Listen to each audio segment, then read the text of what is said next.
The past few weeks, we've seen a remarkable shift in the national polls. What was once a solid lead for Trump over Biden has flipped, with Kamala Harris now holding a narrow edge over Trump. But hold on, before you start drawing conclusions, remember that it's not the popular vote that decides the presidency. It's all about the Electoral College. And when we zoom in on the state-by-state polls, we see a completely different story unfolding. Let's break it down. Trump has a number of solid states in his corner, including large states such as Texas and Florida, as well as other states as Alabama, Mississippi, Louisiana, Arkansas, Tennessee, South Carolina, Kentucky, West Virginia, Ohio, Indiana, Missouri, Iowa, Oklahoma, Kansas, the majority of Nebraska, North and South Dakota, Wyoming, Montana, Idaho, Utah, Maine, and last but not least, the state that is a couple light years away, Alaska. These states put him at 219 electoral votes.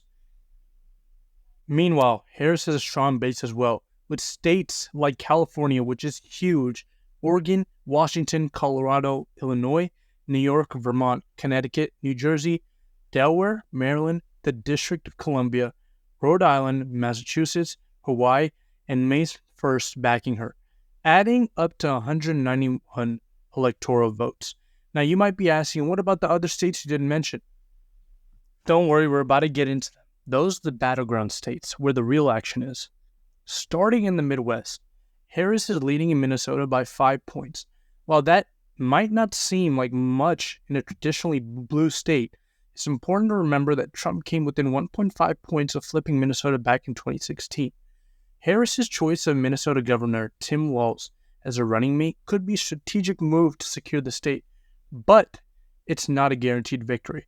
Walz definitely brings strong Midwestern appeal and a track record of winning for states that are trending purple. If you don't know what purple is, that is a color that categorizes swing states.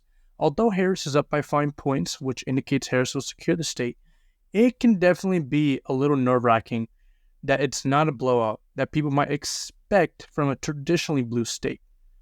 In Wisconsin, we're looking at a dead heat. Harris has a slight edge because according to the recent poll, she's up by average, barely putting Wisconsin on the Democratic side, but this state has been a nail-biter in the last few elections. Trump won it by just 23,000 votes in 2016, and Biden flipped it back in 2020 with a similar margin, which was around 20,000. Wisconsin remains a critical battleground that both campaigns will need to fight for. Moving to Michigan, Trump has taken a slight lead as he holds a 1-point lead. This is a state that was part of the infamous Blue Wall until Trump breached it in 2016, winning by over 10,000 votes. Biden won it back in 2020 with a comfortable margin of 150,000 votes. But Trump's current lead suggests that Michigan is far from locked down for Harris. The Harris campaign will need to energize voters in Detroit and its suburbs to turn the tide. Pennsylvania is a really crucial state to secure for Trump and Harris. It's a super close race there, and before I go over this state, if you guys can subscribe, it really supports the channel, so I can keep giving you guys all the updates on the election every other day. Thank you in advance. Now that you are supporting the channel, let's go over the most important swing state in Pennsylvania.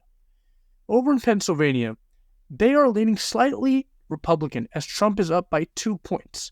This state is leaning more Republican than it did in 2020, where it was the key to Biden's victory. It's not looking good for Democrats this time around as Trump's messaging, particularly on energy and fracking, seems to be resonating in the western part of the state. For Harris, turning out voters in Philadelphia and its suburbs will be crucial as those are more of the left-leaning cities in Pennsylvania. Especially with how close this election is, it should be one of the top concerns for Harris, as its 19 electoral votes could have a huge impact on who wins the election. Virginia, a state that has voted Democratic in every election since 2008, has seen a surprising shift towards Trump, who now leads by 4 points. This change is a major development and could be driven by a mix of factors, including economic concerns and backlash against Democratic policies in the state legislature. Harris will need to focus on driving turnout in Northern Virginia and Richmond to counter this shift. Trump has done a great job of appealing to the suburban population, though. Now moving on to North Carolina, which is leading Republican, with Trump up by 3 points. This aligns with the recent trends as Trump won the state narrowly in both 2016 and 2020. The growing Research Triangle and Charlotte metro areas provide a strong Democratic base, but Harris will need to boost turnout among key demographics, particularly Black voters and suburbanites, to flip the state. In Georgia, Trump has a slight lead of 2 points, putting the state in the tilt Republican category. Georgia was a major surprise in 2020, flipping blue for the first time since 1992. The fact that Trump is leading again suggests that 2020 might have been more than just an anomaly, nothing else, and Harris will need to energize voters in Metro Atlanta to keep the state competitive. However, with the call to action to vote in the last couple of years, with more Atlanta natives coming out, this state could possibly swing back to Harris.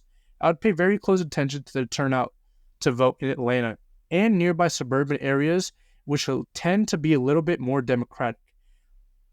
New Mexico looks safer for Harris with a 7-point lead. While the state has voted Democratic in every presidential election since 2008, it's been closer than people realize. Especially now with Trump making some inroads with Hispanic voters, there could be some shift in New Mexico, but I doubt it though. I'm pretty sure New Mexico will go to Harris. Moving on to Arizona, which is now a tilt Democratic state. With Harris holding a narrow 1-point lead, this is a critical pickup for her. As Arizona was one of Biden's key wins in 2020, Harris' lead here is a positive sign, but she'll need to focus on winning the Maricopa County, which makes up over 60% of the state's population, to secure Arizona. Also, the turnout for Native Americans and the growing Latino population will be very crucial in this vote. Nevada is tied, but Trump is slightly ahead in recent polls, putting it in the tilt Republican category. This is a big shift in a state that voted Democratic since 2008. Economic concerns and Trump's improved performance among Hispanic voters could be driving this change, especially with Nevada's tourist-driven economy and the way that was impacted during COVID and the way that Democrats handled COVID could be the reason that this is happening. Harris will need to boost turnout in Clark County to offset Trump's strength in rural areas. Maine 2's at-large electoral votes are likely in the Democratic column, which is good news for Harris. While Trump won one of the Maine's 4 electoral votes in 2016 by carrying the 2nd congressional district, the statewide vote looks safer for the Democrats this time, though. Finally, in Nebraska's 2nd district, which includes Omaha, we're seeing a shift to likely Democratic. This is significant in typically Republican state and suggests that Harris is making gains in urban and suburban areas, even in red states. So, where does this leave us ultimately? The race is much tighter than it appeared just a few weeks ago. Trump's path to victory is narrower, but still possible, especially if he can hold on to states like Georgia and flip Michigan and Pennsylvania. Harris, on the other hand, has new opportunities in states like Arizona, but she'll need to secure traditional Democratic strongholds like Minnesota and Virginia. As always, remember that polls can shift quickly. We're still months away from the election day, and anything from debates to economic developments could shake up this race. Stay tuned, folks, because this election is far from over. Thank you guys so much for tuning in to the end of the video. Guys, please, if you guys can, subscribe and like, and also comment down below who you guys are voting for. If you guys have any other things that you guys want me to go over for this election, please comment down below, and I'll make sure to cover those topics ASAP. Other than that, thank you guys, and have a blessed day.